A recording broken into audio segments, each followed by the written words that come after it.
On a winter morning in 2008, a man walked into a Lane Bryant store outside Chicago and turned a routine workday into a mass execution. 5 women were shot at close range. 1 survived, and the killer vanished within minutes. Despite a 911 call, a detailed description, and thousands of tips, no one has ever been charged. Today, we revisit the Lane Bryant murders. I'm Mike. I'm Ian. And I'm Dave.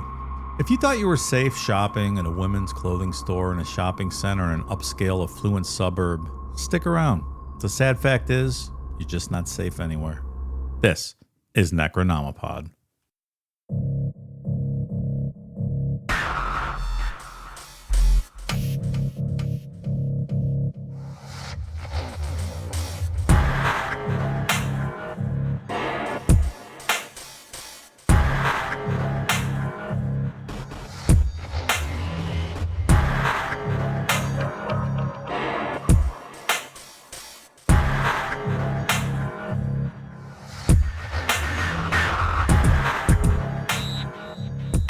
Saw today that the movie Sinners set the record with 16 Oscar nominations. Amazing, right? I have not heard of this movie, but have you guys? Yes, it's fantastic. Okay. Is this a horror movie? It is a horror movie.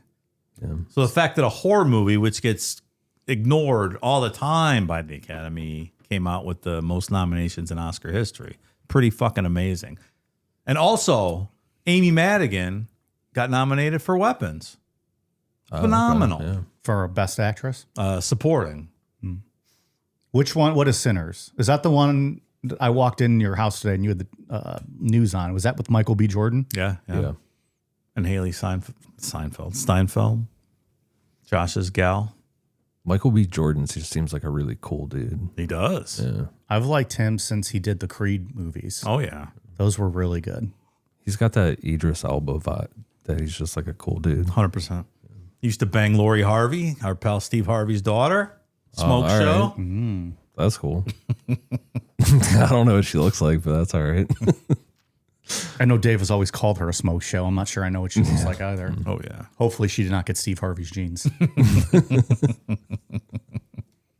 They are not together anymore. That was a past I relationship. believe it was a past relationship. Correct. Okay. I've seen 4 of the 10 Best Picture nominations. So with this big storm coming this weekend, I will be trying to knock all of them out. And you have, what, over a month, right? Isn't it like the end of February? It's March, actually. I think middle of March. So, yeah, got a lot of plenty of time. Yeah. I'm going to knock it out this weekend, though. Is there a chance that Sinners goes 0 for 16? Because it is a horror movie. No. They'll win like best like soundtrack or score or something like low level that they don't even show on TV. That would be shameful. Shameful. Will it win Best Picture, or do you need to watch the rest of them? I need to watch the rest of them. All right. Before the Grammys, or what is it, Academy Awards, we'll need your official predictions. I'll give you my prediction. Best film, Best Actor, Best Actress is what we're looking for. We'll do supporting as well. Okay. We're going to do all 5 categories. We'll do the director as well. We'll do 6. I am 100% not going to remember this, so please, I hope you do. Okay. Because I will forget to even revisit this. All right. 6 categories you got. Yep. Coming once you watch all the movies. Correct. All right. Mark it. On the subject of movies, you want to give Todd his flowers for that fucking Yeah. Begonia movie? We watched Begonia, which is awesome. Yeah. I love it. Todd from, Breaking Bad, right? Yeah. You guys just loathe with a passion. he was fantastic He's great. in this movie. He's great in most things. Yeah, I mean, We he's a good actor. Yeah, he's So I'm assuming really good. he played a evil character in this. He's a guy, a very mentally ill guy that believes in alien conspiracies. Okay. He plays the role very, very well. Was he mentally ill, though? I don't know, maybe. Or maybe he wasn't. This is a really good movie. Yeah, loved it. Lived up to the right. As soon as I saw the trailer, I'm like, oh, this is gonna be like, this is my kind of movie. Has he earned the right to not get punched immediately by either of you if you were to see him? Has he bought himself a little time? Yeah, a little bit. Okay. So you give him 5 minutes Yeah. talking to him. He's a really good actor. And I love these Yorgos movies. I got a couple more that I've never seen, but did you watch Poor Things? It's really good. Or with like The Lobster, The Killing of a Sacred Deer. The Killing of a Sacred Deer is a good movie. Yorgos is out there, man. Yeah. This shit's wild. The Killing of a Sacred Deer is a really good movie. Yeah. Yeah, you should watch Poor Things. See what you think. Okay. Emma Stone. All right. It was really good. What is the movie you guys were talking about with Todd? Begonia. Begonia? Begonia. Is that nominated for anything? Yeah, Best Picture. Oh, it is. Emma Stone, Best Actress. It's phenomenal. And Todd, Best Actor? No. He got snubbed. He got snubbed. Even the Academy still hates him. They're like, no, fuck you, Todd. You win nothing. You get nominated for nothing. You know, Don't even show up, Todd. We don't even want you there. You know what I liked about the movie a lot was how the conspiracies that Todd was pulling from, like the Andromeda shit and stuff. Like that stuff that was on Art Bell back in the 90s. Sure, like yeah. Richard Hoagland and stuff were always pushing that shit. So yeah, it was cool how realistic some of that was. Stavros is even in the movie as a cop. That threw me off. Yeah, right? Yeah. Good for him though, I guess. That's great. I don't want to spoil it for people, but yeah, go check that movie out. All right, well, that's movie talk. Yeah. How about that? I do have one more update if you're up for it. Okay. I finished 11/22/63. Yeah? It is phenomenal. I think you will very much like it. All right. That's what everyone said. I haven't heard anybody come back and say, even after we've discussed it, message me and say, it was just okay, or I struggle through it. Yeah. Very good. You know, when people say I couldn't put it down, I read it very quick for an 850-page book. Yeah, it's a thick boy. Loved it. Did you say 850? Yeah. Damn. Yeah, it's a big one. I'm debating whether I get to count that as 2 books for my book a week goal. No, just go, like we said, read The Most Dangerous Game or something. It's 50 pages, Right. and that counts. Got to stay true to myself, man. Yeah. So how many books you at? 2? 2. With a thick boy. Right. Yeah. So I'll finish another one this weekend. I'll be good. I'm set. What's Still on next? track. What's up next for you? I'm reading a book called, I don't remember what it's called. I'll talk while you think about it. Because I have been off my president biographies for about 2 years now. Okay. Reading fiction, nonfiction, but not presidents. I was inspired by that Death by Lightning on Netflix. That's the Garfield show. I'm going to start Chester There you Arthur's go. biography next. All right. What number was he? He was 21 because Garfield was 20. So 21st. He was Garfield's VP and then took over when he was, killed, obviously. What was his name? Chester Arthur, played by Nick Offerman, fantastically in Death by Lightning. Just a big gluttonous party guy. Yeah. Didn't really ever want to be president or really VP for that matter. I've never heard that name before. No, I don't never? think. Yeah, for real. He is one of the forgotten presidents. Yeah. Yeah. If you told me that name and were like, is that a president or not? Like, I don't, You'd be like, doesn't sound like we it. have never had a president named Chester, asshole. They're like, well. The Book of Lost Hours is what I'm currently reading. Oh, you started it. I did, yeah. Okay. Finished it this weekend. You're going to like this, Ian. That's old Chet Arthur. That's his sideburns are pretty Hell good. yeah. You can see why Nick Offerman would be perfect for him. Yeah. And played him well. Yeah, that dude fucks. Yeah. Oh yeah. Like he had no business being president. He was like the dock president in New York City or something. Like And- customs, Yeah. like New York customs, which he was put there by Roscoe Conkling because he was just his puppet. That's right. He was a hoodlum. But then he ended up being a somewhat decent president. He carried out like Garfield's legacy and turned his back on the people who thought they owned him. Yeah. So Some men, I can't wait to dive into this. some men rise to the occasion, right? Yeah. He did not come back for another term and passed away shortly after. Well, He was ill, I think, and gluttonous and, had the diet of a Mike Namapod, I think. Maybe I'll do those sideburns one day. do it. After my hair experiment, I'll do the sideburns next. Because they're not even connected to his beard. He just has the stash and then boom, Hell yeah. mutton chops. Chops, baby. Yeah. That's how you got pussy in the 1800s, late 1800s with those mutton chops. Those fucking panties were moist. Women baby. love feeling your mutton chops on the inside of their thighs while they're riding your face. They love feeling that sandpaper and getting all rashy and raw on their thighs. Absolutely. I just turned myself on. All right. Well, the fun's over. On the morning of February 2nd, 2008, the Lane Bryant store inside Brookside Marketplace in Tinley Park, Illinois, opened at 10 a.m. The store manager, Rhoda McFarland, age 42, wasn't scheduled to work, but she came in anyway because she expected a busy Saturday. They had a clearance sale planned, and she figured customers would still come in even though it was super cold out that day. Rhoda was an Air Force veteran and a former church minister and was said to be a really nice manager.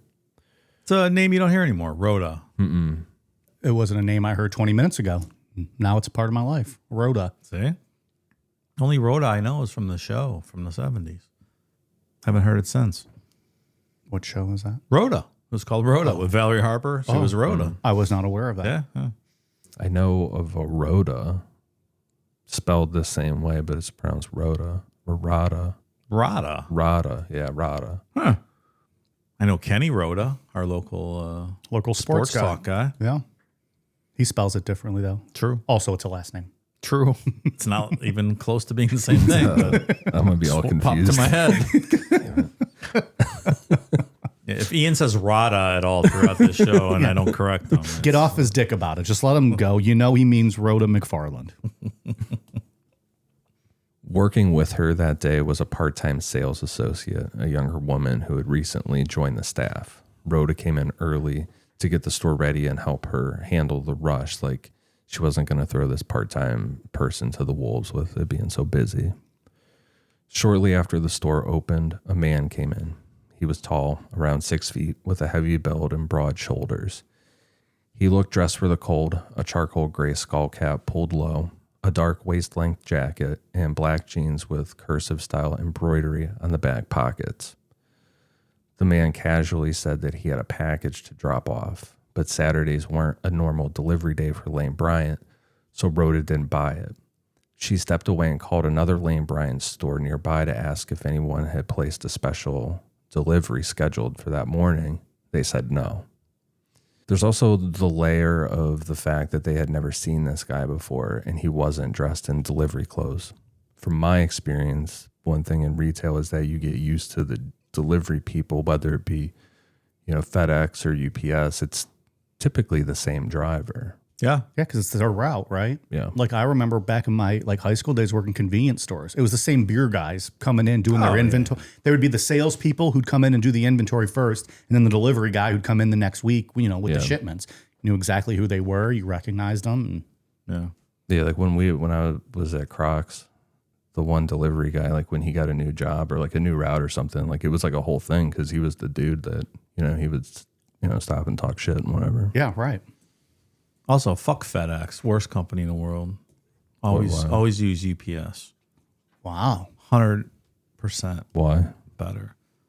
Well, they lose stuff. They lost another one of our Christmas packages we sent this year. Big box filled with all kinds of stuff. Oh, Then they go, it was damaged. You can either file a claim or we can destroy it. We can destroy it. FedEx is a fucking clown show. I wholeheartedly endorse UPS over FedEx. I've always any liked day of UPS the week. too. Yeah, no What can nonsense like that. Brown do for you? Exactly. Pro-union. UPS all the way, baby. Yeah. They also used that Postal Service song for their commercials, which was sweet. Remember that? I know Postal Service. I'm trying to remember this commercial. But like the band Postal Service? Yeah. That surprises me that you know that. Oh, I know all kinds of stuff, pal. All right, cool. That would be Mrs. Dave Namapot band. So that's how I know that. That's the dude from Death Cab. That's his other Is band. it? No, it sounds the same. That makes complete sense. Yeah. So now Rhoda knew for sure that this guy was not a delivery driver. About 15 minutes after he came in, around 10:15 a.m., she and her coworker understood that this wasn't right and something bad was about to happen. That's when this man's demeanor changed. Always trust your instincts. Always. Mm-hmm. Yeah. Always. The man pulled out a handgun, later identified as a .40 caliber Glock, and said that it was a robbery. He pointed it at Rhoda and the part-time employee and ordered them toward the back of the store. 2 customers who had been browsing were also now caught in the middle of this. One was Carrie Hudek Chuso, age 33, a high school counselor from Frankfort, Illinois. The other was Jennifer Bishop, age 34, a nurse from South Bend, Indiana, who had 3 young children at home. The gunman herded Rhoda, Carrie, Jennifer, and the part-time employee to the rear storage area, away from the windows and the entrance. He forced them onto the floor and started binding their hands and feet with duct tape he had brought with him. Then he grabbed underwear off a display and used it as blindfolds. The Tinley Park police, like their public releases, don't mention blindfolds. From what I saw, that detail came from a retired paramedic that was on scene, this guy named Kevin Calling. I figured just include both. Rather be safe than sorry on it. It's a good outlook on life, pal. Yeah. While all of this was happening in the back, 2 more customers walked into the store with no idea what was going on. The front door chimed, and the gunman reacted right away. So this was like a store that had its like outside entrance kind of thing. You know what I mean? Like a strip mall. Yeah. He left the women on the floor and went up front, where he intercepted the new shoppers near the entrance and pulled his gun on them. They were Connie Woolfolk, age 37, from Flossmoor, and Sarah Safransky, age 22, from Oak Forest. Connie was a mother of 2 boys and a former municipal employee who had recently started a family business with her mom. Sarah had just graduated college and came in that morning to find an outfit for a new job that she had.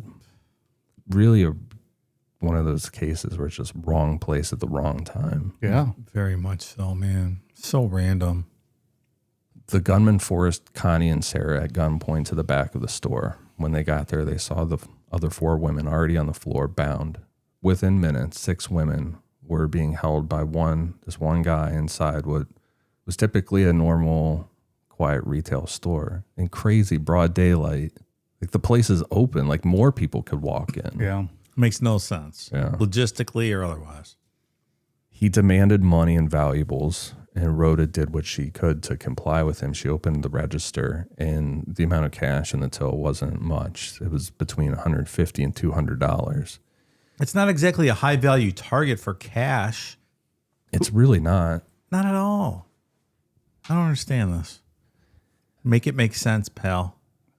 I know I bring it up later in the outline. We can just get into it now. Like, if you're targeting this place for a robbery, you would assume, I guess, that you would know like when they do deposits and like how that works, because robbing a retail store first thing in the morning, there's not going to be any money there. There's no cash. No. You're going to have the bare minimum to make change to get the day started and move forward. It certainly didn't seem cash motivated. Yeah.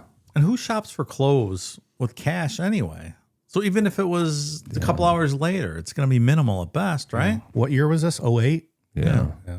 So some were still using cash, but certainly not that much, and certainly not that early in the day. Yeah. Very strange. Yeah, and usually all that stuff's done in the morning time, like before, at least in my experience, before the stores open. Like the person at nighttime leaves it in the register, like underneath, and in the morning you grab it, take it to the bank, and then come back and do your shit and open the door. I've never had a retail job. Oh man, it's the how any of worst. that shit works. It's the worst. It doesn't sound great though. No. We would have to at the convenience stores, we would call it a drop, and every time you got like a good amount of money in there, you'd count it up, put a little slip, put it in an envelope, and we put it in a safe. Yeah. And then this way, then you're just every couple hours keeping just minimal amount. Did you know the combination to the safe? I don't even remember. It might have been a key. I don't remember, but I did not have access to it. I was a stock boy. I was a lowly stock boy. I was barely allowed to touch the Twinkies. Yeah. They said, you gotta stop putting your penis in the Twinkies. And I was like, all right, fine. I'm learning here. It's my first job. If that would have been told to me on day one when I started, I never would have done it. Never would have happened. I gotta plead ignorance here. So if someone came in with a gun to your head, told you to open a safe, you couldn't do it. No. Okay. I could open the register, Yeah. and then we had a panic button right under that Yeah. I would alert the police. Yeah. That would be it. Yeah. That never happened. We never had any. We had people try to steal before, Yeah. but never anyone try to Did you take whoop the their ass? Did you grab them? Did you make a No. citizen's arrest? I was in the back and I heard yelling and I went up front and we had like an older gentleman who like owned the store. Yeah. And there was a big dude I don't even know what he was trying to take. The older guy tried locking the doors and was going to lock this guy in. And in my mind, I'm like, it's fucking let him take it. Like, it's not worth you just getting your ass whooped over. Right. And so by the time I even got there, the guy had plowed through and was out the door. Yeah. But I'm sure they got him because he was a regular in the fucking store. Smart. So I think he lived like 3 houses away. Like, Even smarter. he would have got caught. But like, I was what, 15 years old? I was just trying to fuck a Twinkie in the back. This was before I had my talking to. Or pubic hair, probably. Well, it comes in at 40, right? Retail jobs like fucking suck you in and like you can't get out of them. At least that was like what it was for me for a while. I take that back. I worked at Revco drugstore for a few months when I was 16 years old, and I got fired. Fucking a Twinkie because I didn't tell you, right? Like calling in sick because I was in line for Monsters of Rock tickets. Oh, you've told that. 1988. I've heard that before. That was the last time I ever did anything. Worked at a place like that. Priorities, pal. Yeah, like do you understand? I'm in line waiting for Monsters of Rock tickets. I can't come to work For that $2.50 minimum wage job. That's right. Akron Rubber Bowl, 1988. Fucking awesome. Headlined by Hootie and the Blowfish, I believe. Van Halen, Van Hagar. It was Metallica trying out their Injustice for All material. And Kingdom Come, Dokken, Scorpions. Yeah, was that? good times. Yeah, it was fun. And you never thought about Revco since. Nope, fuck them. You lost the best employee you ever had, bitches. Fuck you, Revco. Is that CVS now? Yeah. Successor org. I don't like it there anyway. Fuckers. We're just throwing out our resumes here on the show. Yeah, Let's just go through everything. Crocs and Revco in the convenience store. Who knew we were destined for stardom back then, right? Yeah, something like that. I wonder what my Croc employees think of me now, like how they look back on that. Like, was I the douchebag retail manager? Probably. I hope not. Hunt him down and ask him. Go find him. We're like, fuck that guy. Hope he's dead. He'll amount to nothing ever. We know he hangs out down by the creek.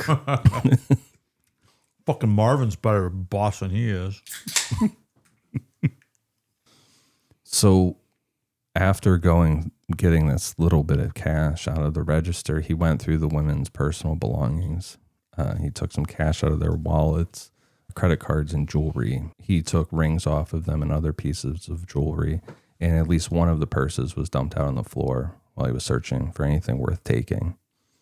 The women weren't resisting, but that didn't seem to calm him down. If anything, he was getting more and more irritated and on edge. At some point during the ordeal, the man sexually assaulted at least one of the women. Investigators later said he aggressively grabbed the crotch of one of the victims and made, quote, lewd comments. Hey, is that the sexual assault, or is there like he pulled her in another room and raped her kind of thing? No, that's it. Just that kind of stuff. Yeah, like a groping thing. Okay. It's weird. Yeah, it's just the thing too. I bring it up later. We can talk about it now. It's weird to come there to a robbery with duct tape. Yeah. Yeah, 'cause you plan on like staying. Right. Like there's something more going on in your head than just give me the money out of the register. I think that's a fair statement. Yeah. Because it's over and done with real quick. Yeah. It's risky. It's still weird. It's not an ideal robbery setup.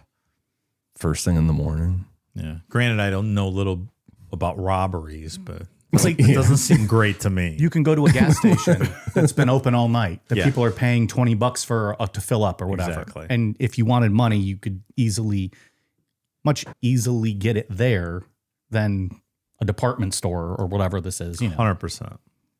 at 10 a.m.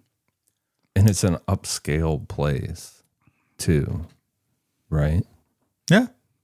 Like It's an affluent suburb. It's Right. not, it's not the wealthiest place, but Which goes back to what Dave said. Like, you're not usually paying cash then. Just throwing it on the card. Or maybe he's just a shitty criminal. We've discussed one of those before, time or two. That's 4 true. or 5 or 6. most of them, right? So Rhoda tried to find a way to get help. Her hands were tied with a duct tape, but she still had something that the man didn't notice, her cell phone. Rhoda had a Bluetooth earpiece clipped to her ear, and it's thought that she kept it on after making the earlier call to the other Lane Bryant store about the delivery. With her body turned away from the gunman and her hands working against the duct tape, she managed to dial 911 at 10:44 a.m. And she did it as quietly as she could, keeping the phone hidden. We have the original call to play. 911 emergency. Lane Bryant. We're at Tinley Park. Stay on the line. Stay on the line. Let me get you to Tinley Park. Don't hang up. Oh, so scary. Yeah. What did she say at the end? Like, I have to hang up, or Play it again. because they tell her not to hang up, and I swear she says something about hanging up, and then it goes off. 911 emergency. Lane Bryant. We're at Tinley Park. Stay on the line. Stay on the line. Let me get you to Tinley Park. Don't hang up. I don't whisper there at the end. Yeah, it's hard for me to really hear anything she's saying, but You hear the guy in the background. yeah. Super mad sounding. This is horrifying. This whole story is just. Play it one more time. I kept focusing on her that I wasn't listening to the guy. 911 emergency. Lane Bryant. We're at Tinley Park. Stay on the line. Stay on the line. Let me get you to Tinley Park. Don't hang up. That almost sounded like a woman crying to me and not a guy yelling. Oh, I heard a guy say yo and then something. Oh, did you? Okay. Well, this isn't the John Bonet call. It's not like we have to break it down to figure out context clues. I'm so. sure there might be whimpers in the background too, though. Yeah. Maybe that's what it was. I don't know. My hearing is shit. The first officer got there within minutes with sirens off. Like, don't want to scare the person away. Maybe you can catch it happening. Smart. Around 10:48 a.m., an officer went into the Lane Bryant store.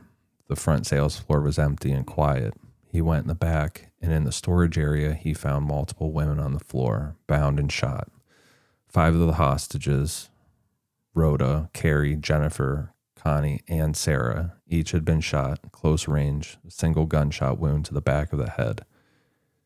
The officer checked everybody for pulses. None of the 5 showed signs of life, but one woman was still alive, the part-time employee. She was breathing and conscious, but she was hurt. She had been shot too, but in the last second, she flinched and the bullet only grazed her neck. Which crazy composure. She was able, like it did hit her neck and she was gushing blood, but she played dead and fooled this guy. And he thought that he killed everybody. I just wonder if I'd be able to do that. I don't even see how that's possible. We just talked about that. Maybe it was on Patreon in like that family Christmas murder episode. Yeah. Where people were able to like come in and out of the house or run out and save, or that one lady, the kid was shot in the head and was still able to crawl away. Yeah. Yeah, we had that same conversation. You'd like to think you'd be able to do that, but in that moment, you don't know. You're never going to know until it happens to you. There was some similar stuff in Columbine, I remember we talked about, where people were able to do that. So the gunman had left just within minutes before police came in, seemingly believing that he eliminated every witness. So we're talking about 4 minutes of time here, really, which is crazy. It's just such a small gap. Do we think a guy just panicked? Seems to be, right? Did he catch her on the phone? Maybe. And that's when he was like, fuck, when I got it, now you got to die. Probably. He even could have been looking out the door or out the front window and saw, even if they came in, low key with no lights on, he could have seen them like, all right, that's it. Yeah. Popped them all, ran out the back door. I mean, it's no easy thing being able to shoot 5 women in the back of the head, too. No. That's a whole different level of Yeah. That's not just a robbery suspect. It's such a just extreme crime for no reason. Yeah. What'd you get? A couple $100? Yeah. That's What's just the big deal? It's not worth. Yeah, I don't know. Hard to explain. Hard to understand, I guess. Yeah. The responding officer radioed for backup and medical help. Within minutes, Brookside Marketplace was filled up with law enforcement from Tinley Park and nearby jurisdictions. Officers secured the area and locked down the entire shopping center. Shoppers and other stores were told to shelter in place while police set up a perimeter and started searching for this guy. They believed that the man could still be close by because they got there so quick. They're like, all right, we can block this off really fast, right? Absolutely. Yeah. So they had K-9 units in there. They had a helicopter up looking for this guy, but nothing worked. The gunman was gone, and it's a busy area, but just a couple blocks from the spot, there's an exit for I-80, Interstate 80. So the thought is that he was just able to get right on the highway and slip into traffic and was gone. Yeah. By mid-afternoon, the shopping center lockdown was lifted. People were stuck in there for a couple hours, sitting in the stores, couldn't leave. Yeah. That's okay. It'll be all right. There was a Target across the street. People could get Starbucks and stuff in there, right? Did they have Starbucks and Target back then? They might have. They did here, pal. They did here. Nice. Speaking of that, the pistachio drinks are back here in the fall, and gotta go get me one. Yeah. I don't know. You were a Starbucks diva, Dave. Diva. I like I'm big on that crunch ribbon, whatever, frappe, something. And they had a pistachio one a couple years ago that was so fucking good. I think it might be back. I have to go investigate that. All right. I think they're supposed to be building one even closer to us by the Chipotle. I've heard rumors of that. Yeah, in front of the Acme. I would be there all the time. It's a lot of empty calories I would be ingesting if they went to the corner here. So I'm not sure if I like that or not. Yeah, those caramel ribbon ones are more like they're more like a milkshake. It's a milkshake. This is a stupid conversation we're having.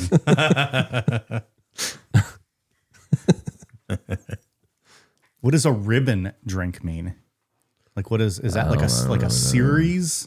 Like, well, we're bringing back the ribbon series. It's like a caramel frappe with like crunchy stuff in there. I don't know. It's called like if ribbon. you order it, it's a caramel ribbon crunch. Yeah. What's the crunchy stuff in it? Like a cookie crisp type thing? Like caramel sugar kind of shit. Yeah, just crystallized sugar. And then yum, yum, yum, yum, yum. Can you put extra crystal sugar in that? His fucking eyes twitching. He's asking for more of that. That's so fucking good. Well, send Dave and Ian your Starbucks gift cards. They would sure love them. I like Starbucks. Oh, yeah. I'll take some of that. I'm not begging for money, pal. I don't know why you would put that out in the world. That's why I was begging for you. I can afford my Starbucks.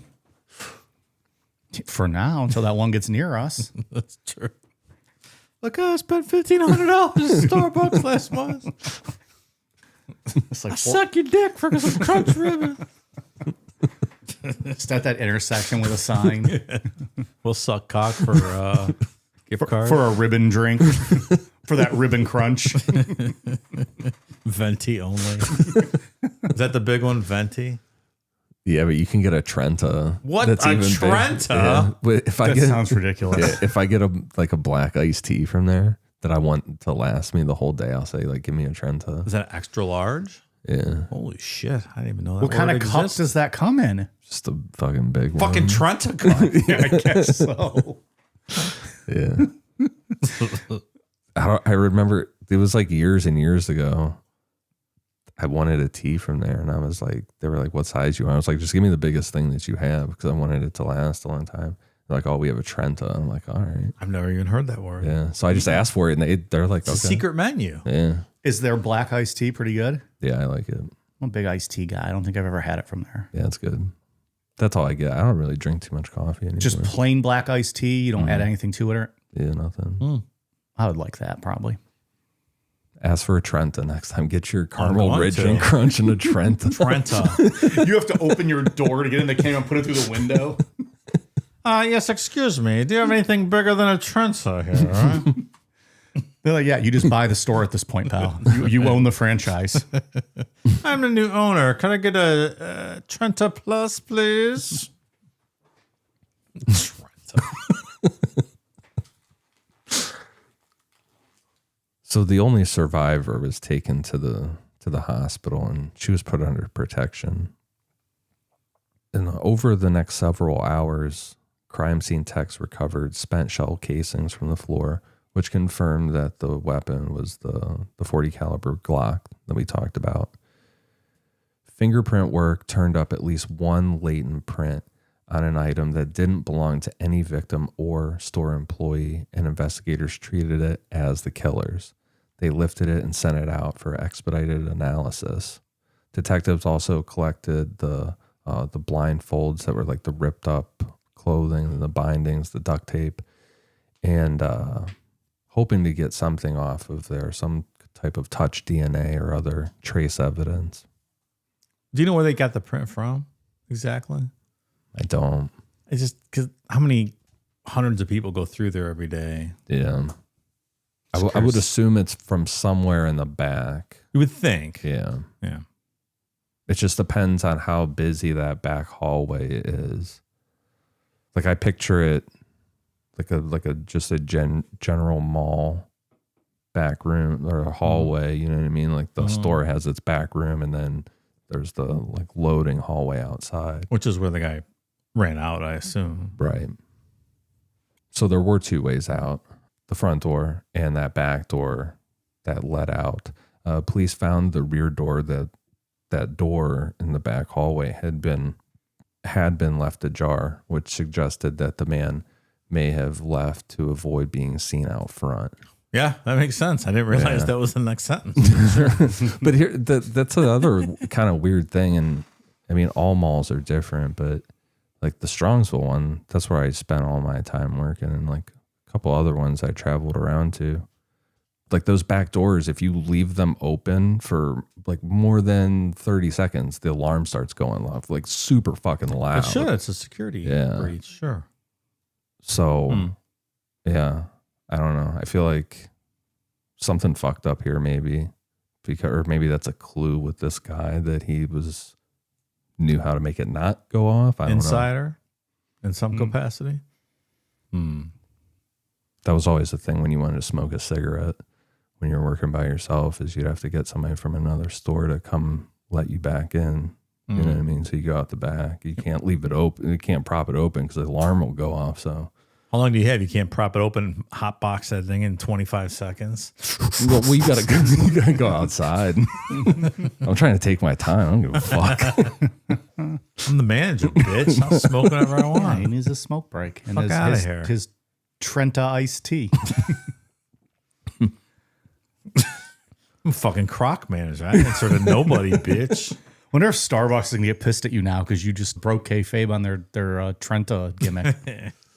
Now, all the listeners are going to go order Trentas and they're going to run out of those big cups. They keep two in each store. I wonder if there's a limit on it. Like if you asked for a caramel ribbon crunch, they're like, no, we're not. Oh, we don't serve that in Trenta size. What are you, insane? They do. It's just $348. Right. 4,000 calories. Yeah. Extra crunch, please. Yeah. Extra crunch. I want a Trenta, but I want a venti size crunch in the bottom of it. That's right. Please and thank you. I will pull around in the next window. Better be good. By the afternoon, news of the shooting was all over Chicago TV and radio, and it spread fast beyond that. 5 women being shot inside a suburban clothing store was, that's going to grab attention, right? Mm-hmm. And a lot of the early details were still unclear. In the first press briefings that day, Tinley Park Police Chief Mike O'Connell confirmed that 5 women were dead and a 6th had survived and was helping investigators. He didn't release names yet because families still needed to be notified. At first, all O'Connell said about the suspect was that the police believed it was one African-American man, and that he had fled. He asked anyone who had been near the shopping center that morning to come forward if they saw anything suspicious, someone running or a vehicle speeding away. What did they base it on that he was black? Or The survivor. Oh, okay. But that was all they were saying. Sure. Which I know that there was a guy at the Target that got caught up in kind of a thing of being detained just because he was a black guy. You know, that happened a bit with this case. Yeah, well, that happens quite frequently. Yeah. While that was happening in public, investigators were interviewing the surviving employee at the hospital, trying to lock down every detail about what the gunman looked like and what he did. Early on, investigators' working theory was that it started as an armed robbery that, quote, went wrong. Mark Buslick, a retired Chicago police commander, said, quote, all a robber wants to do is get your stuff. The question is, why shoot them? Investigators were working under the assumption that he probably realized that someone called 911 and that set him off. Who knows? Might have been on a drug binge. Might have been, spur of the moment crime. Really didn't put much thought into it. Got himself caught up. Panicked when the cops were mentally coming. unstable. Yeah, absolutely. Didn't really have a plan or a thought for anything. By Monday, February 4th, detectives felt confident enough in the survivor's account to release a more detailed description of the shooter. At an afternoon press conference, Chief O'Connell described him as a black male, roughly 25 to 35 years old, about 5'9 to 6'2", with a husky build and braided hair. He said the man had thick cornrows pulled back and one braid hanging down on the right side of his face and 4 light green beads at the end of that braid. Police hoped that detail, the green beads, would be specific enough to jog someone's memory. It was extremely specific. Very much so, yeah. They also talked about the dark waist-length jacket and the charcoal gray knit cap that we brought up earlier, but they got more specific now with the jeans and said that they had a cursive G embroidery on the back pocket. Well, it's Gucci, right? I believe so. Yeah. I have lots of pairs of Gucci pants, so I'm very familiar with that. I'll take your word for it. I wear them with my Balenciaga $800 shirts all the time. And Nice. your Trente ribbon. That's right. Sugar candy.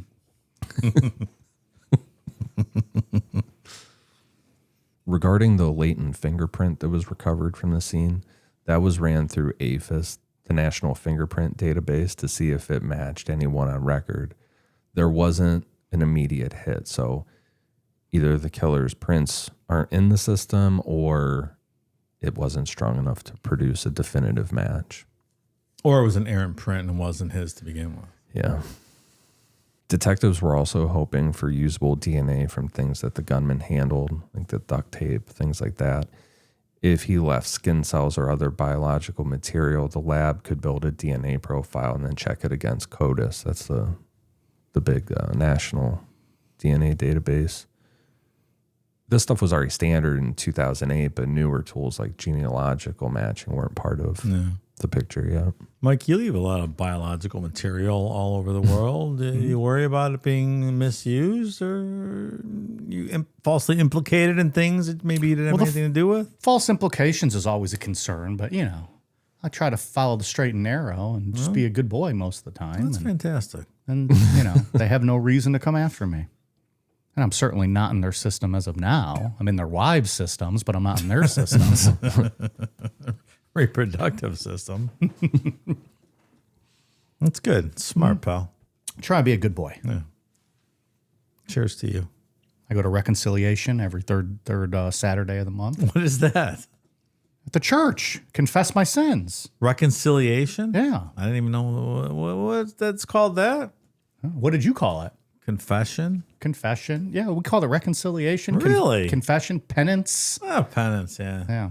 Oh, you fucked your dog and killed a bunch of people. Do 4 Hail Marys and 2 Our Fathers. You're good to go. And then I absolve you. Even then you'd be like, what, fucking 4 of them? God damn it. See how long it's going to take? I got to go home and jerk off, Padre. Right. Reconciliation sounds, I don't know. That Doesn't was sound like a church term. Well, I mean, we were like when you make your first confessional, you're in second grade, so I think it's just maybe the kid term for it. Yeah. But when you get older, it's maybe confession. I don't know. Well, I don't think I've said the word reconciliation like that in a while, but that's what came back to me. A weird word. Yeah. It's like Jesus, like his ledger book. He scratches you off the bad list. Well, you're reconciling moves you your over, sins. Yeah, he Yeah. moves you over the column. Yeah. He's like, oh, he's back good again. That's it. Bring that guy back over. Look how easy that was. Jesus has got like his readers on and his little notebook. He's like, and it's been 3 weeks. He's back on this side. Hopefully he comes in. Hate to see something happen to him in this week before he comes back to reconcile. Reconcile. That's so fucking stupid. Yeah. How did we get on that? Oh, I'm a good boy. I go to reconciliation. That's right. Father, I fucked 4 wives this week. I was out of wedlock. I fucked 4 women. I made their husband tongue my balls in the cuck chair. I'm sorry. Well, that probably is a sin. You're right. I should probably start getting more into the husband stuff too. Especially when I make her wear high heels and step on his balls. Oh, ouch. I guess I'm not sinning though, am I? You're directing the action, pal. Charles Manson never killed anybody. Don't forget that. But if he comes, is it a sin? No. I'll talk about it with my priest. Oh, we'll reconcile that, and then I'll reconcile my sins. Do that. Get your ledger right with the Lord, pal.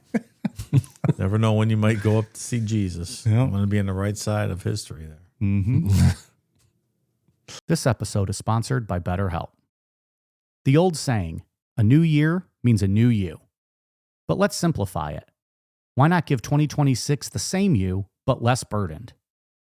Therapy can help to easily identify what weighs you down or holds you back by offering an unbiased perspective to better understanding your relationships, your motivations, and your emotions.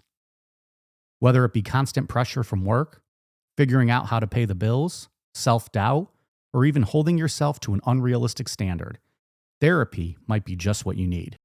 BetterHelp has been helping people find their match for over 12 years, having served over 5 million people globally, and has a 4.9 out of 5 rating with 1.7 million client session reviews.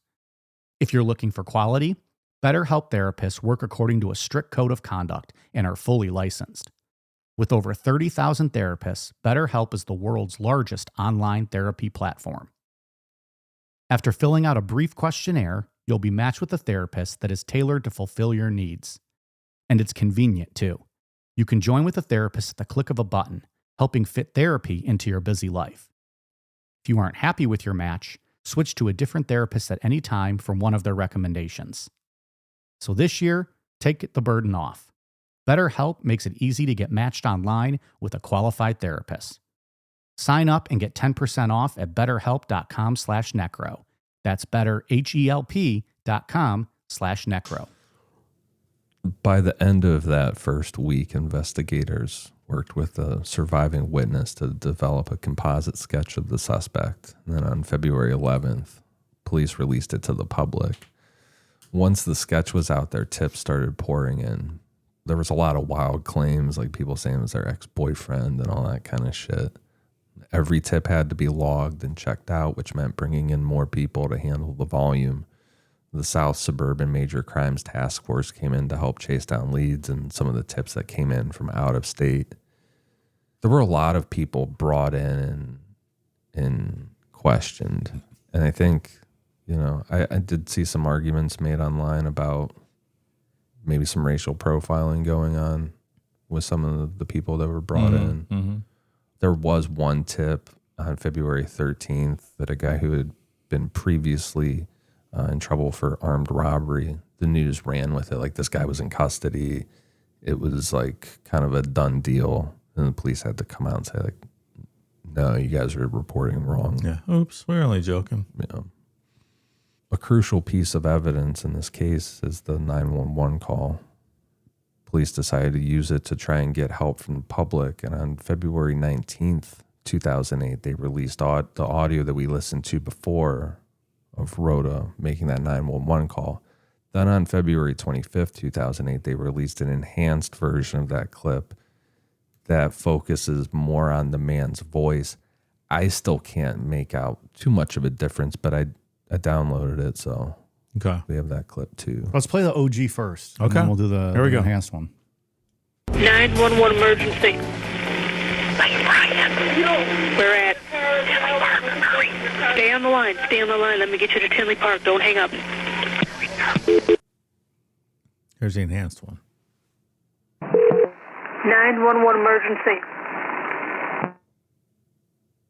Lane Bryant.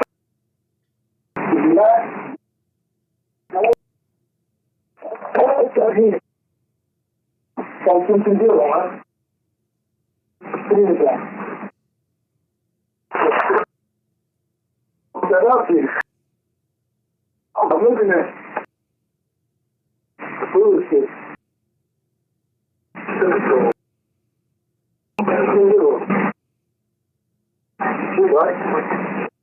It's much longer. Is the other one abridged? Well, they're focusing on, they're cutting it up on his voice, like what they're saying, or yeah. At one point, I couldn't make out much. It almost sounded like he was saying, "Stop what you're doing." One of the early parts of it. You want to play it one more time? Sure. 911 emergency. Lane Bryant.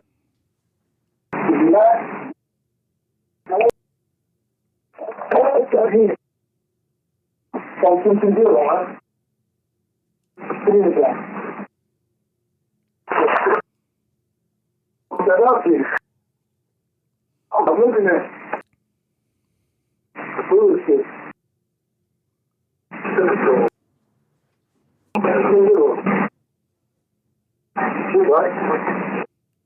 I hear that, Mike. Stop what you're doing, all right? I hear that. Yeah. And I hear bullshit, maybe. One of the last couple. Not really much to go on. No. It'd be tough to identify like whose voice that would be. You know. Possible. Around this time, America's Most Wanted reached out to Tinley Park Police and offered help. And by mid-March, Commander Rick Bruno and other investigators shared what they could, including surveillance video. There wasn't any video from inside the Lane Bryant store because there were no security cameras in the shop. The only footage they had came from a Target parking lot about 100 yards away. It was distant and grainy, but it did capture part of the Lane Bryant parking lot around the time of the murders. With the help of NASA image enhancement experts, which came through the TV show, investigators pulled still frames that showed two vehicles in front of Lane Bryant around 10:45 a.m. on February 2nd. One looked like a small dark SUV, possibly a Honda CR-V or something similar, and the other was a dark sedan parked nearby. Police didn't know whether either of these vehicles mattered at all in this case, but put it out there to the public, another like better be safe than sorry kind of thing. So that episode of America's Most Wanted aired on March 15th, 2008. And after that, tons of tips came in from all across the country. One of the big tips from America's Most Wanted centered on a Las Vegas area robbery suspect who was compared, at least briefly, to the Lane Bryant composite sketch. On March 18th, 2008, the Las Vegas Review-Journal reported that Illinois authorities had taken interest in 34-year-old Enrique J. Hurtado, who had been arrested after a bank robbery and a police chase in northeast Las Vegas. Chicago's WBBM-TV reported that he was on the, quote, short list of tips and that surveillance photos of him were being compared to the Lane Bryant sketch, with photos and fingerprints being sent to investigators in Tinley Park. Hey, you can't keep a short list.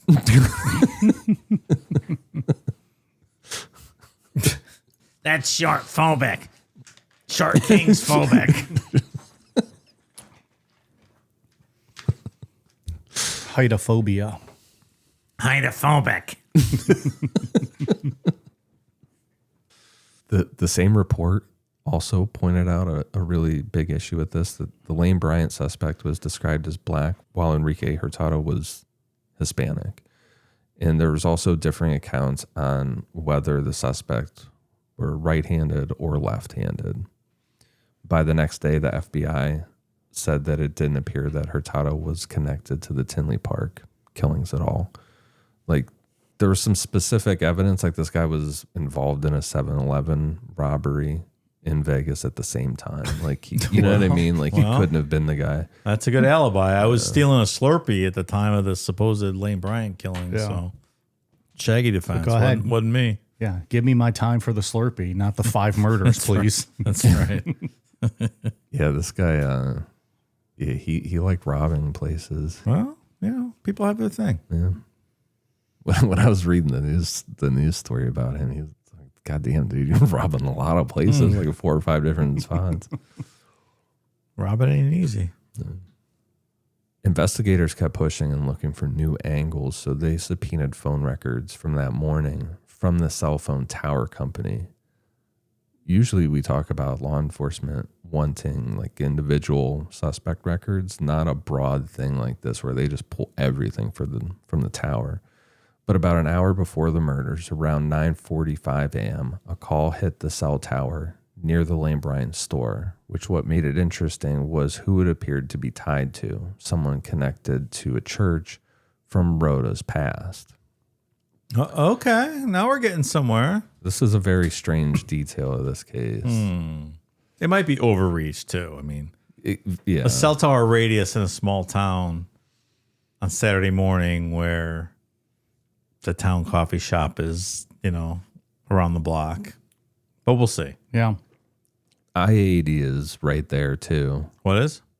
Interstate 80. Like Oh, I-80, you know what I yeah. mean? So people driving far on the interstate could pull over there.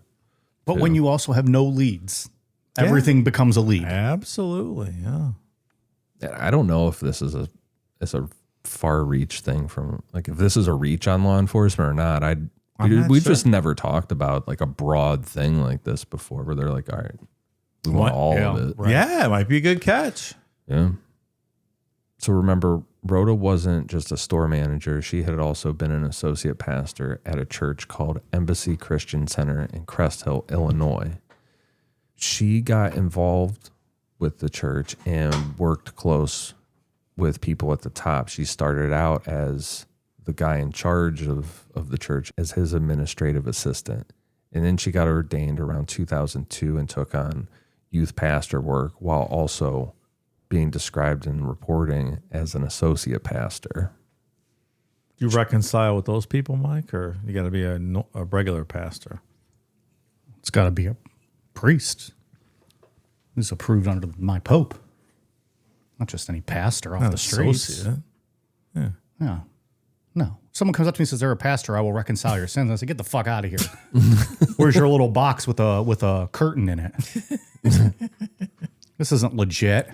I smell a farce. Did you ever do confession not being behind like the little room where you just sit in the same room? Yeah. It's uncomfortable. Well, the way we used to do it, Like face to face? Yes, Oh, yeah. face to face. Oh, that's weird. so We we have would the option, right? we would do it during school, like once, maybe not once a month, maybe once a quarter. Back when you had like the 4 quarters in a year. Yeah, same. And like your whole grade would go sit in the church, and they'd have like the six priests sitting at different places around the church.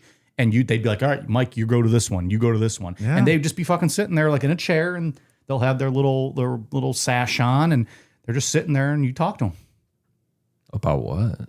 Well, you just make up whatever you want to tell them. Like, oh, I cheated on a spelling bee last week. I lied to my parents about stealing $1. You just make it up to get the fuck out of there. I rubbed my cock raw. I fucking cranked it Man. 24 times yesterday. Yeah. I would make up, because the simplest thing, just to be like, all right, this is what a kid might do. I feel like that could fuck with your head, right? Like you're just It all fucks with your head. weird. The whole goddamn thing fucks with your head. It's insanity. it's like guilt for no reason. Yes. God damn. And you did it because that's what you were supposed to do. Yeah. You weren't told like, hey, if you're not comfortable with this, you don't have to do Right. it. You just fucking did it. All group think. Like if you didn't do it, like, oh, what's wrong with Mike? He probably fucking fucked his dog or something. He's afraid to confess. And then they would throw he doesn't want rocks. to reconcile that. Yeah, they would throw rocks at you at recess until you were bleeding to death. Man. It's horrible. Like, it's just normal shit kids do. Why do you want to tell an old guy he's going to go crank his hog later? Right.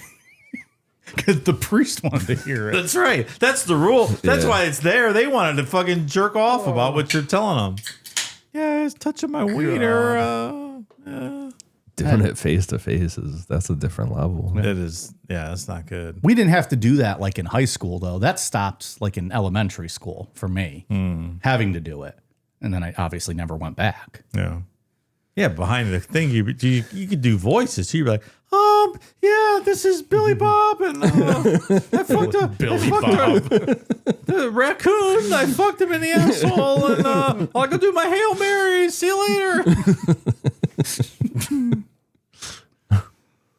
Well, honestly, I think most of mine were like the face-to-face thing. Really? I said I don't often remember being in like the little curtained area. And even then, I was never actually in like a box. It would literally just be one of the curtains, like in the middle of like on the altar. They would put up a curtain. And you'd sit Oh, on that's your weird. side. We had actual like little rooms. Yeah, I feel like those kind of went away. Maybe at least we just didn't have them. But I couldn't even imagine. yeah, It's horrific. crazy. It's horrific. it's wild. Man, public school is so much better, man. You guys, Chris Yes. with Marvin you guys was missed better. out on that. Yeah. Yes. I'll take Marvin any day. I would let Marvin cornhole me before school every day if I got to go to public school for 4 years. Well, of course you would, because then you wouldn't have to reconcile it. Then you wouldn't be forced and shamed into reconciling that with a priest. Yeah. Marvin lubing my asshole with crick water would be less embarrassing than having to tell the priest your sins face to face. This episode is taking a turn. That's all I have to say on that. Hey, don't come at us. We're speaking our truths. This is our lives. We lived it. I mean, that's true. Yeah. She built out youth programs for this church, including a girls group called Princess Unveiled. And over time, she became one of the people that, the head guy relied on as far as the business structure was concerned too, with her names appearing on records connected to the church's property, including mortgages that she co-signed. So she wasn't somebody that's like, oh, I would used to be a youth pastor at this place. Like, she was in the middle of this shit, and she was there when money issues started becoming a thing in this church, and like there was a fight about money. In March of 2005, a major loan on the church property became part of what former members and investigators later treated as a turning point. Reporting described an $859,000 mortgage taken out on the Crest Hill property, and unlike earlier mortgages, Rhoda's signature did not appear on that paperwork, which some former members and at least one law enforcement source said touched off a lot of upheaval inside the congregation. Just some personal financial advice if you want. Don't personally sign off on a mortgage for your church. That's solid It's not advice. something you should do. I don't care what the scenario is. Don't do it. Okay, we can continue now. Within months, the leader and a group of members shifted to the Austin, Texas area to try and build a new version of the ministry there, while the Crest Hill side dwindled and attendance dropped off. Inside of like all this, the core allegation wasn't like this is a crime, but more of a this money doesn't make sense, and people wanted answers that they weren't getting. Rhoda held on for a while, but in November 2006, she severed ties with the church and told the congregation, wasn't for her anymore. By the time the Crest Hill property was sold in November 2007, the original church was essentially gone, and the Texas offshoot also was unstable and short-lived. A disaster all the way around. Yeah. But it's a really important detail that she wasn't just a member, like she was in deep with this group. So when investigators were going through this mass amount of cell tower data, they flagged a 20-minute call that was routed through the cell tower nearest Lane Bryant that happened about an hour before the killings. Investigators tied that call to a former embassy member, the church, but the person's identity was not publicly established in like what I could find looking online. In July 2008, an advance team went to the Austin area to line up addresses and coordinate with local authorities. On July 28th, a larger group joined them, and then interviews started on July 29th with FBI agents and Austin police accompanying the investigators during those sit-downs. The investigators' list was described as 18 people that they wanted to talk to, and they were also interviewing former congregants back in the Chicago area at the same time. The Illinois State Police Task Force Commander, Tom Weatherald, flat out acknowledged that the scale of the move, saying, quote, "It's a significant one because we sent 11 people to Texas." But nothing came of this. They weren't able to establish any type of connection between the call and the murders, and none of the church members were like directly accused or anything like that. No. I'm trying to think in our town, if this happened, would you find it odd that someone who went to church with someone that works there was in like the radius of a cell phone tower? I don't think so. No, I don't find it's- this that odd. I think it's loose, but it was worth investigating to check out. But yeah. I don't think it's surprising they didn't find any connection. Is it worth running down? Absolutely.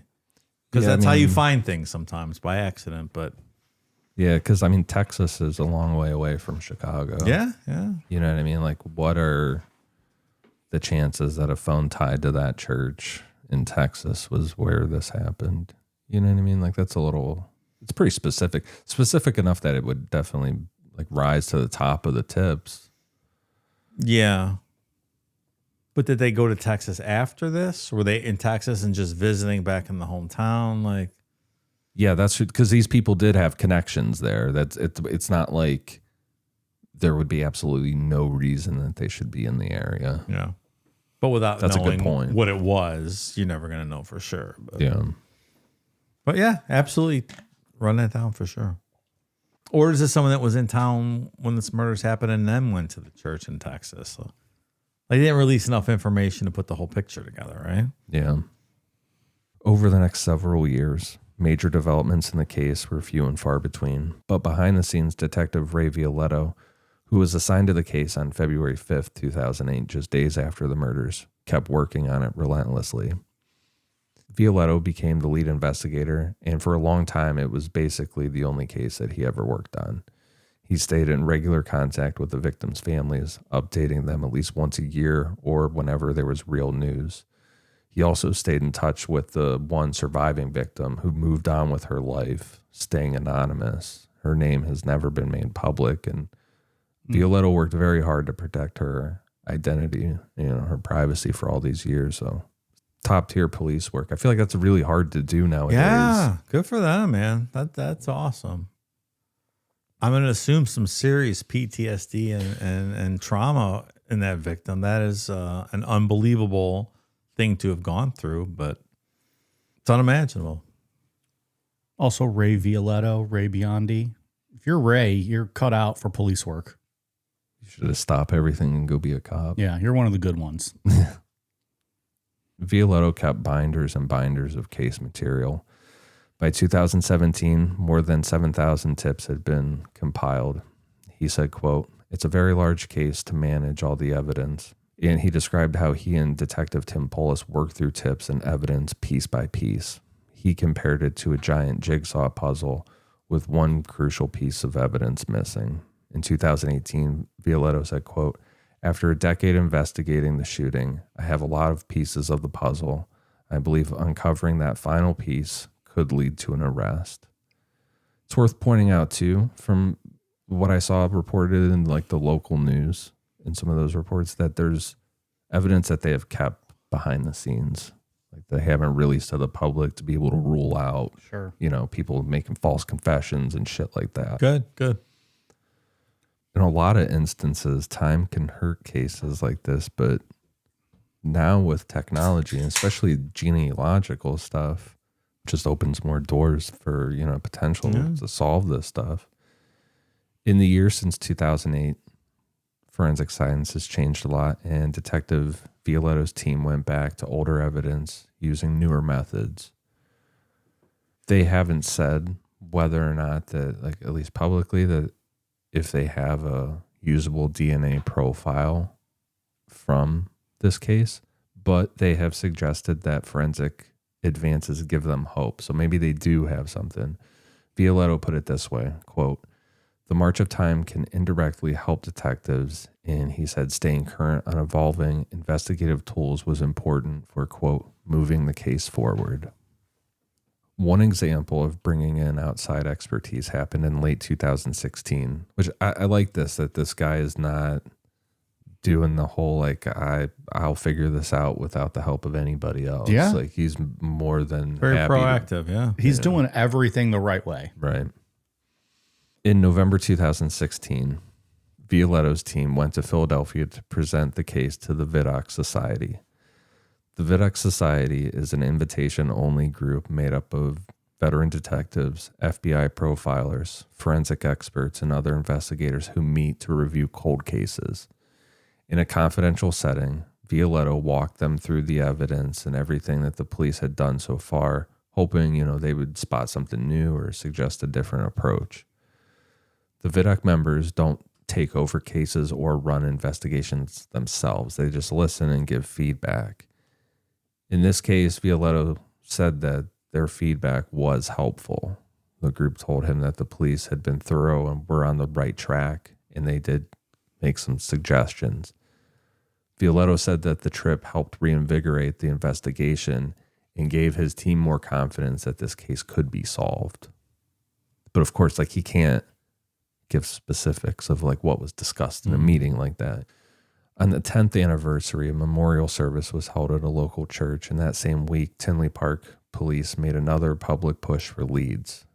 They released a new composite image of the suspect. This time it was a 3D one. They worked with the Michigan State Police using some, at the time, new identification software. It looks like the sketch, but it's just 3D. Yeah. And because it's the 10-year anniversary, there's going to be a lot of media attention on it, all that kind of stuff. They also made public a detail that they held on to originally, but now they were putting it out there. The survivor said that the gunman was well-groomed, he had manicured fingernails. Well, he was wearing Gucci pants, so yeah. It wasn't just the homeless person, clearly. It's interesting, and I'm sure they have their reasoning as to why that would be something they'd hold on to for 10 years, as opposed to not putting that out earlier. Wonder what their concern was for releasing that. And I'm sure there was. Or maybe it was just every man that's ever gotten a manicure now was going to be, hinted to them. Or maybe it was just cops back then didn't think it was anything important. They just Maybe disregarded so. it, and then after a fresh review of the case. Yeah. Well, he had taken over in 2008, though, so he was kind of involved. Yeah. I'm assuming he had a reason. It's just interesting. There had been at least one police chief in between this time, since it happened and now today, or two maybe. Some. Yeah. I'm not saying they should have. I'm just saying I wonder what the reasoning was. In early 2023, the Lane Bryant killings hit the 15-year mark, and the anniversary brought another round of media coverage, along with a documentary project from a filmmaker who wanted to keep the case in the public eye. That is coming out next month, so it's been in the works for a while now, called The Tinley Park 5, directed by Charlie Min. From their website, looks like there's some advanced screenings on February 3rd, 2026, and then some theater openings on the 13th. Couldn't find an official stream date, though, yet. One of the local newspapers in this area have it listed as February 2nd, but I don't know. To stream. Yeah. Yeah. On Amazon, they say. I don't know. The Tinley Park 5. We're a couple weeks away from that. Yeah. Very interested to see what, what new information is brought out now. Absolutely. In interviews that year, Rhoda's brother, Maurice Hamilton, said he still believed that this could be solved. Maurice said, quote, "Somebody will be caught one day. Justice can be served, and the next press conference we have is when the guy gets caught." Fuck yeah. At the same time, people like Mark Buslick, the retired police commander, said one possibility was that the killer was already dead, which in his view could help explain why nothing has surfaced to tie a suspect to the crime. Buslick said in a TV special, quote, "I still believe the offender is likely dead, and that's why a connection hasn't been made." But he said, like, that's not anything confirmed. That's just his thoughts on it. Just his opinion as to maybe why there's been no evidence popped up. We'll see what comes out in the documentary. Be interesting. It's hard to believe that this is someone's first crime. You're walking in here and shooting 5 women in the back of the head. Seems unlikely that their prints would not be on file somewhere. So I'm just wondering whether that print was actually usable in the first place. Yeah. I don't really buy the robbery I don't either. being the sole motive, because why do you come to a robbery, number one, in the morning when they first open? Makes no sense. But if you're going to rob a store, you don't come with rolls of duct tape. Yeah. You're in and out, 30 seconds. Yeah. Hit the register and go. Someone had a grudge. Someone's girlfriend, wife used to work there. Well, the police have done a good job of keeping things confidential, that maybe there is one of those clues. Maybe he was loosely connected to one of these victims that was already in the store, maybe even the survivor, and had a vendetta against them. And, maybe for her safety, that's why they haven't put out anything publicly. This was collateral damage, sure. Yeah. And then the women who just happened to walk into the store, just, wrong place, wrong time, like you said earlier, Ian. Clearly that was the case for them. Yeah, the very, very minimum, there were 4 women that were just wrong place, wrong time. Yeah. Terrifying, man. And 2 being Rhoda and the survivor. Right. Whom this guy, if he was attached to anybody, it would have been one of them. Yeah.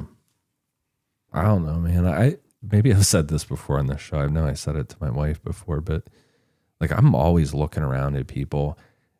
I feel like when I say that out loud, I feel like Mac and It's Always Sunny, where he's like giving people the ocular pat down thing. But like, for real, I'm always looking around at people like, well, who is like, what's going on around me? Always. You have to. I like, if we go to a restaurant, bar, anywhere, I will never sit with my back towards the wall or towards the front door. Towards the wall is the best thing. Yeah.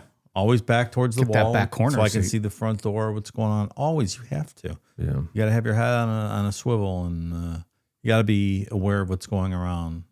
Around you all the time. You almost didn't pass Ian's ocular pat down that night you were eating a cookie. Yeah. He was fucking very I suspicious know. as to what you were doing out there, pal. I was scoping out the neighborhood, seeing what was happening. Ian did not like what he saw. on Fucked that. me up. I almost shot him. He's lucky. Look, you got to live your life in the world that we live in, not the one you want to live in. So Very true. Yeah. This is one of those cases that it's horribly sad, but that I could easily just become obsessed with, like the John Bonet series we did, that I'm still always intrigued in. I will very much, I will absolutely watch this documentary. And I don't do that with a lot of true crime stuff, but I'll watch this one when I can stream it.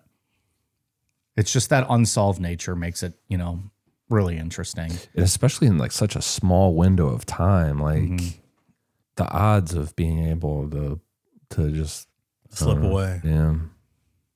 Like that police officer just had to be a couple steps away. Yeah. Yeah.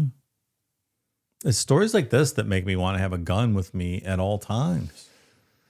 Yeah. I don't want to get caught in this random bullshit one-off time where you're like, with your thumb up your ass and not able to defend yourself. It's sad to say, but you're absolutely right. Like, that's the society we're in, right?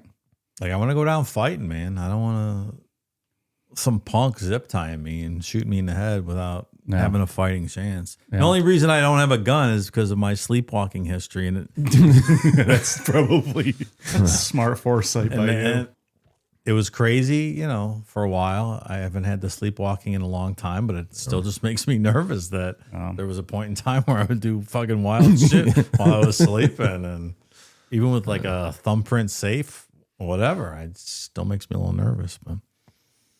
Bipolar disorder keeps me from needing a gun. Yeah, I get that. Yeah. I have no business touching guns. No, that's probably You'll think you're a cop. You'll be like, oh, Oh God! Start pulling people over on the side of the road. did I go to the academy? I think Well, I have a might gun. have. I must have. Start knocking on doors.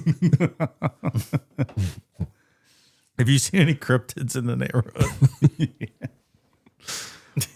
Just out there looking for cryptids and grays walking around and short kings. Shark Kings. You have a warrant. Ian's locking up short kings. You're not a cop. This kind of fucking random violence terrifies me because it could happen anywhere to anybody at any time, and it's horrible.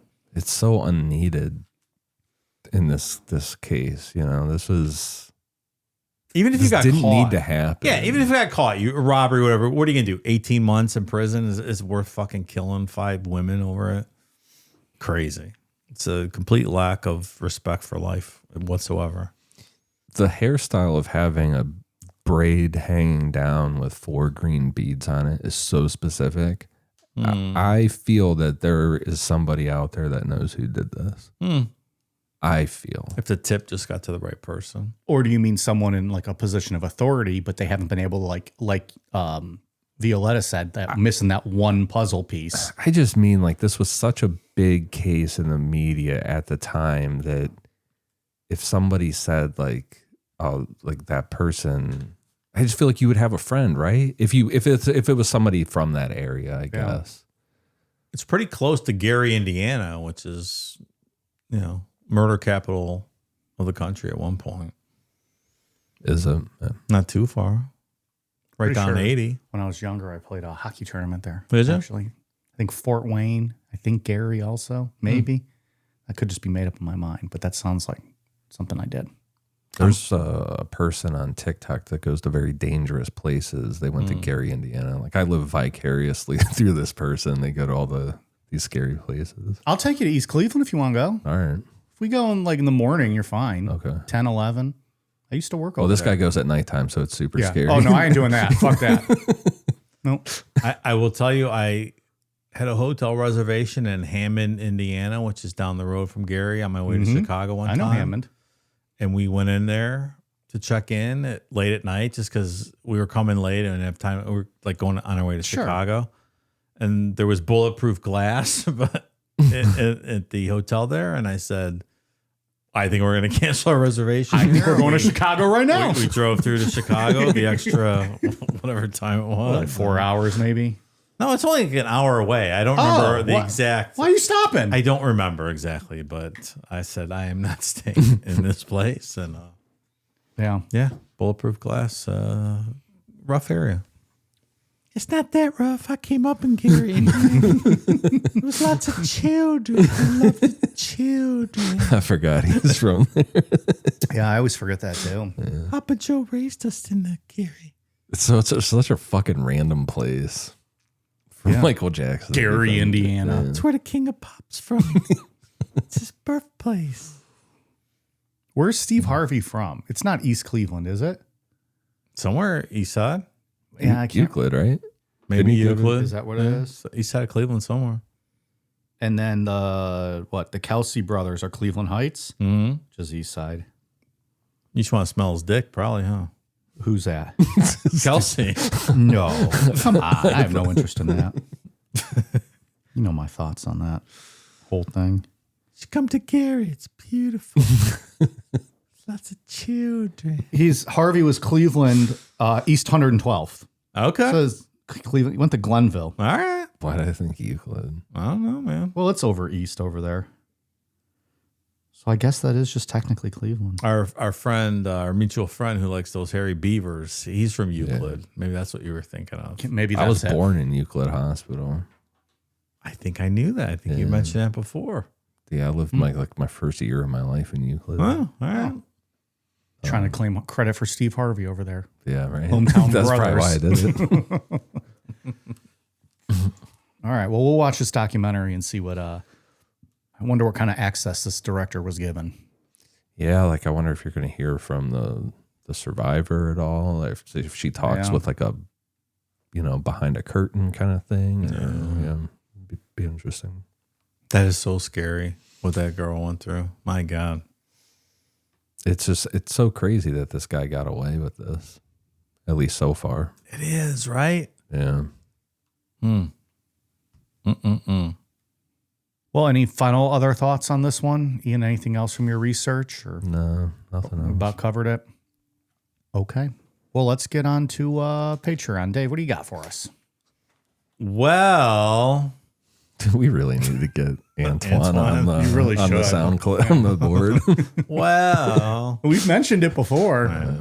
Some idiot. In the projects out here raping it. We can honestly just play the whole clip before every Patreon read. It's worth it. Thank you to new patrons, Mackenzie Lubitz, Colonel Cream Ass of the Cunnilingus Quadrant, Oh, boy. Howdy. Jacob Brantley, Victoria Utter, Alexander Binns, Joseph Gonzalez, G-Dog 24,000, Riley Buchholz, Big Monkey, Victoria, John F., Pied Piper the Poon Tangler. Some good alliteration going Yeah, there. you like that? David Katona, Ian's snuff-filled butthole by the crick. Man. That's grody. Yeah, with the spittoon. Ugh. I got rid of the spittoon clip. I was going to play it. We were all waiting, know, I watching was you looking click at your little it. buttons. Damn it. I think I overrode it with that 911 call on the board. Ping. Kylie Wright, Sharidal D, AF, Brandon Martinez, Danielle Bird, Eric with a Q, David Politis, intensely ramming Mike's tender hole. That is oddly specific. He might be allowed to with that stash. Aaron McGuire, tender hole, right? The tender part was unnecessary. For no reason. That was uncalled for. Aaron McGuire, Declan Namapod, Suck It Mike. It's not very nice. Wait, are those two different names? No, Or that's it. That's one name. Declan Namapod. Suck it, Mike. I think that was Declan. He got a Visa gift card for Christmas. I think he signed up for Patreon just to post that. He's fighting back. Mike's alter anchorman, Willie Pizzagna Fistergash. These names are out of pocket tonight. Yeah. Lauren Petty, Janae C., Sarah Farmer, Beaver Credit Inspector, Okay. Brohio Podcast Necronomipod crossover needed, What even is that? Peroska, Elder Emo, Steminin Foundation, Sam G, Sydney Mike, My Dick is Real, but I am not. I ask again, what even is that? Jake Hostert, Dr. Farts with a PH. Nice. Samantha Stanley, Doug Smith, and finally, Michael McClellan. Thank you, new patrons. I hope you enjoy yourself. All right, good stuff. Ian, what do you got on your end? For Patreon, we just did an episode on, I'll try and say her name properly, Miriam Belmire, I believe is how That you sounds pronounce right. her. Yeah.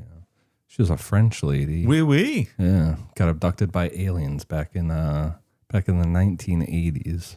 So, it's a good one. It happens. All the classic characters are there. The Greys, the Mantis beings. Some short kings. Yeah, they're all there. Sounds like a good time.